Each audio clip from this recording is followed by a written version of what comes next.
Hello friends, Heidi here from Rain Country. God is good all the time. And I'm here for another Monday This and That, where I talk about several different topics. So let's get to the topics of today, starting off with preserving zucchini. So right here you'll see my first jar for the season of my dehydrated zucchini. And as you can tell, I cut it up, I dice it up in rather small, kind of smallish pieces. And I did post a photo of this in the community section of YouTube and on some of my social media sites, you know, showing me cutting up the zucchini and putting it in the dehydrator. And this is the most common way that I preserve my zucchini.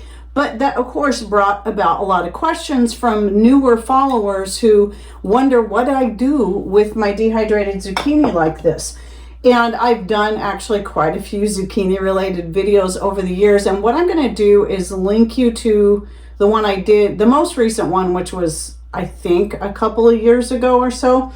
But anyway, I've done so many videos where I've compiled all the different uses of zucchini, not just preserving, but also ways to use it up fresh, because you know anyone who can grow zucchini usually ends up with a ton of it and that you're just trying to give it away, and some people are like, enough.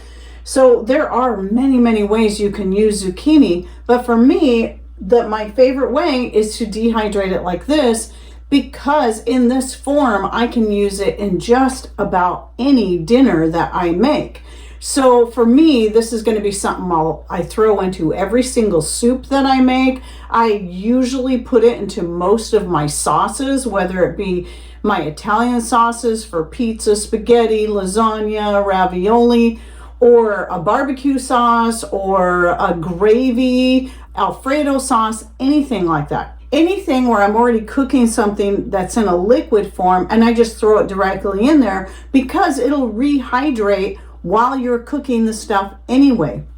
Sometimes I will rehydrate it separately so I can use it in stir fries and the like, fried rice and so on. I don't do that as often, but I do from time to time. And then the other thing I'll do with it is, once it's all totally dehydrated like this, I can easily powder it up and use it in things like pancakes, breads, such as the video I did several years ago on making hamburger buns, and I used my Z powder in that, and it's just a way you can add a little more nutrition to your bread making. It was just, now I see people talking about it all over the place, but when I decided to do it, I had never heard of doing that. I just thought I would try it, and I love it. It actually makes your yeast breads rather soft, and again adds more nutrition. And if you're like me and you leave the peels on, it'll actually turn your breads just a little bit green. Just a little bit.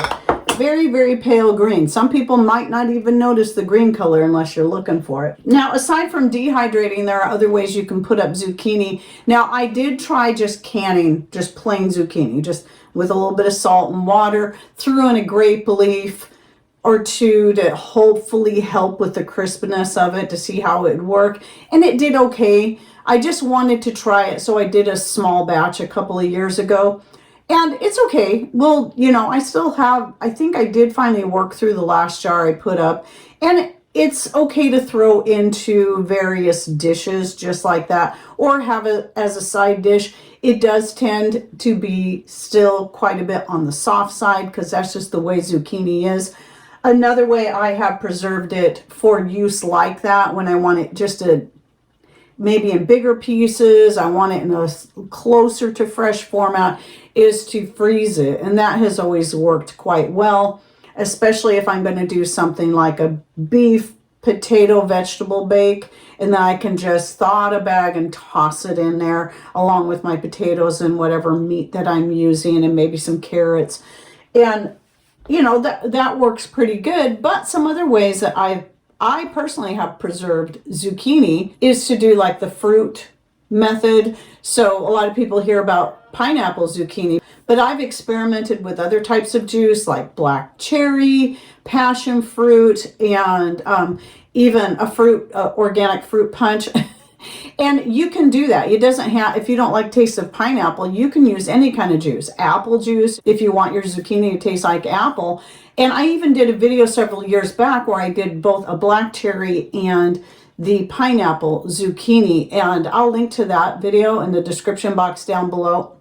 And that's just a fun way you can put it up where you'll have something that tastes more like a fruit. You can mix it with cottage cheese or yogurt, or some people have even used it as a replacement for fruit in pies. And though I do like doing that, I wouldn't say it's my absolute favorite. It is still kind of fun and nice to have that on hand. And I know that my grandbabies like that. So there's that. You can also dehydrate it in such a way that you cut your slices thin. I've done this once before, and make like zucchini chips. And so you cut them thin, you put a little bit of oil on them. You can either bake them on a lowish heat in your oven or put them in your dehydrator. The oil is what helps them become crisp.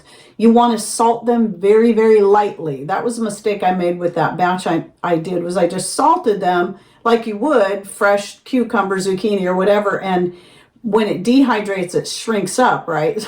And so that's going to condense the salt and make it too salty. So salt very lightly, remembering that it's going to shrink down to about half the size it was. But that can be a fun and more healthy snack too. And you can, if you want to do a lot of that, you can, once it's fully cooled, you want to make sure it's fully cooled, you can put those into jars and vacuum seal them to hold their crispness and to prevent rancidity of whatever fat that you're going to use. Though I do recommend coconut oil, because coconut oil doesn't go rancid. And I find that coating things in coconut oil also reduces the chance of it getting soft. It tends to keep it in a more crisp stage, even if you just store it as is in the fridge. I also like to use my zucchini in combination with green tomatoes at the end of the season to make a green tomato zucchini relish. And I have a video on that. I'll link to that in the description box. So there's just a few ideas. And like I said, I have ways that I use it up fresh. Like I'll cut it up and kind of, if I have a hankering for French fries, while you can bake them, salt them a little bit, you know, cut it in fry form. Usually I'll just eat it raw. I'll just cut it up raw and salt it, and then use that with ketchup and mustard, or maybe even my homemade mayo mixed with ketchup, and get that kind of flavor going on. And I've even made like grilled cheese sandwiches using the bigger slices of zucchini as a bread replacement, and that's pretty good too. So there's many things that you can do. So you can go check out one of my other zucchini videos where I go into more like making zucchini rice and zucchini pasta and so on. But please feel free to share your zucchini uses, ideas in the comments down below, because I am sure there's plenty of people that have done things that I haven't even tried yet, things that I'm just simply forgetting to mention. So yeah, please share those down below. Now I'm going to come back and talk a bit about the potatoes again. So last week I was talking about how I was going to do the dehydrated mashed potatoes, which I did do. Almost got a quart jar. I went ahead and vacuum sealed it. I may still cook up a small amount, or like the next time just do a bigger batch of mashed potatoes for whatever I'm going to make them for, and then dehydrate some of the extra so I can top this jar off. And that should be enough combined with what I have in my cupboard already to get me through the next year. So if you're interested in learning how I dehydrate the potatoes and then use them, please check out the video I'll be putting in the description box down below. When I first did this, like 2 or 3 years ago, I think it was 3 years ago that I did my first batch like that. And then I've been getting a lot of questions about the dry canned potatoes. A lot of people didn't understand. Dry canning, you're still using a pressure canner, right? So you're still going to have water in the pressure canner. You got to have a little bit in there. But dry canning means the difference is you're not adding water into the jar with your potatoes. You're literally dry canning them. And the process is just a little bit different. And like I said, though I probably won't do a video on this myself, just because of some of the hate I know that I'll get, simply because it's not approved by the canning overlords.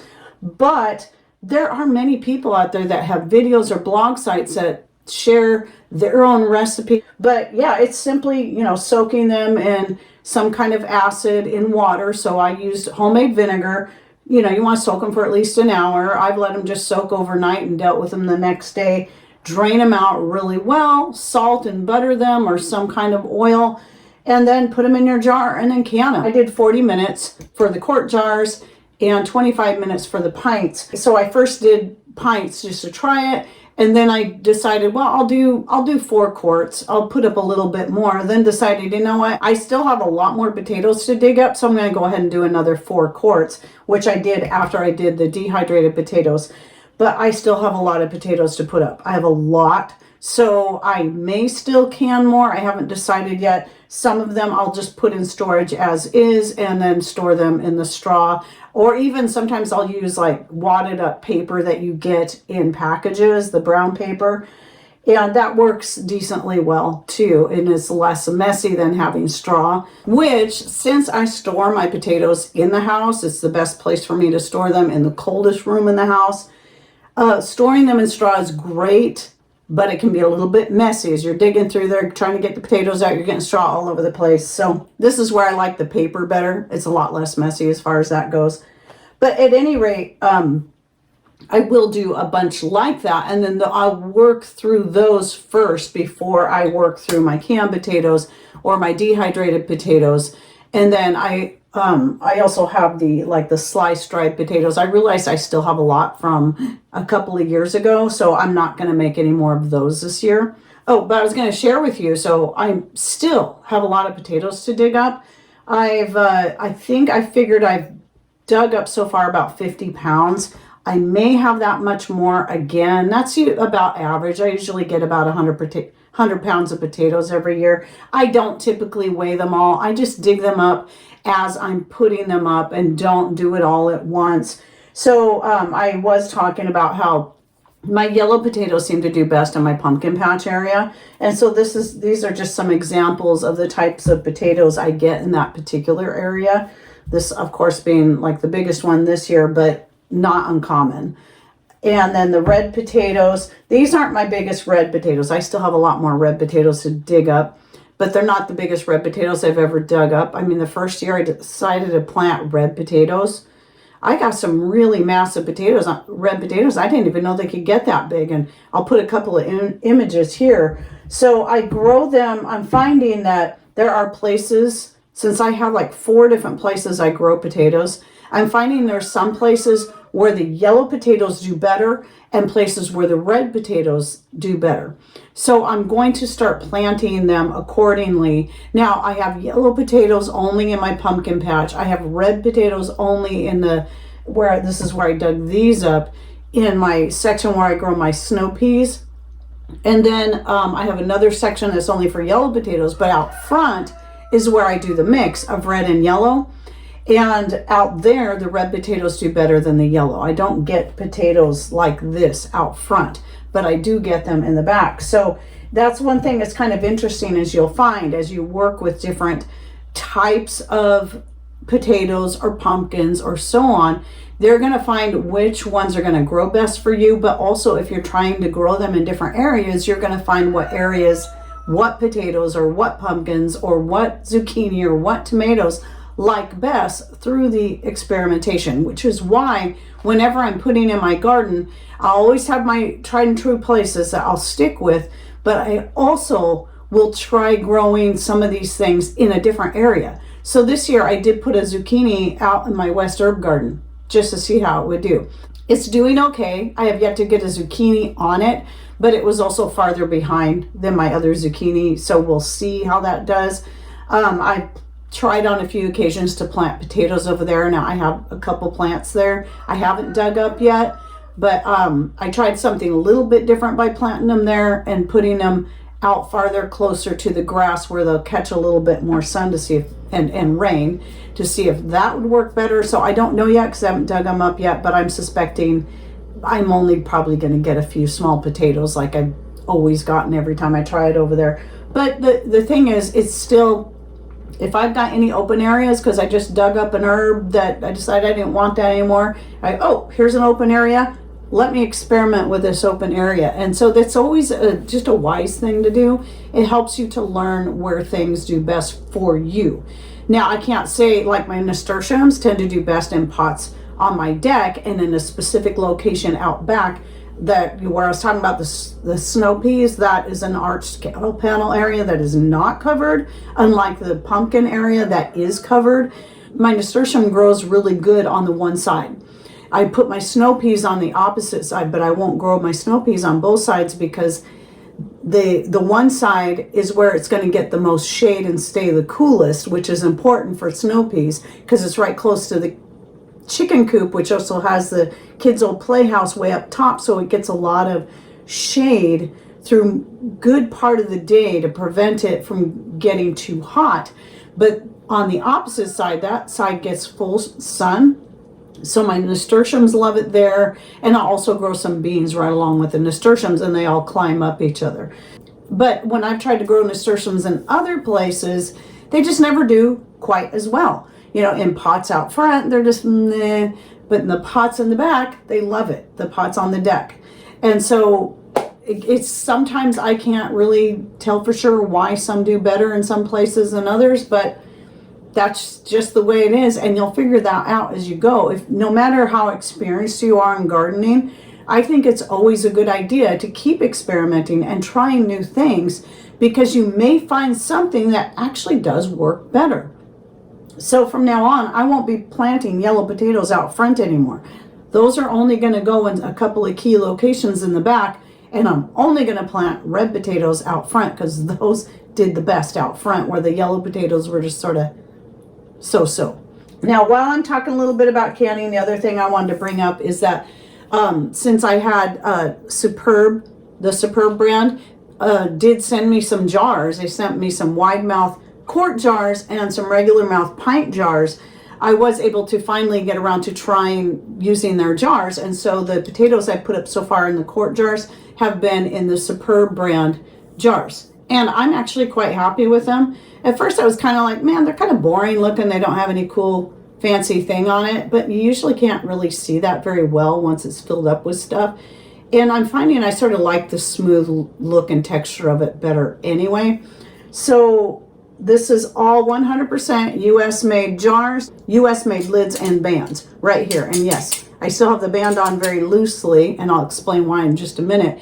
And so I'm really happy with this brand. I was thrilled when they asked me to be an affiliate because I was already working with their lids, but didn't even know they had jars at that point, because this is one of their newer things.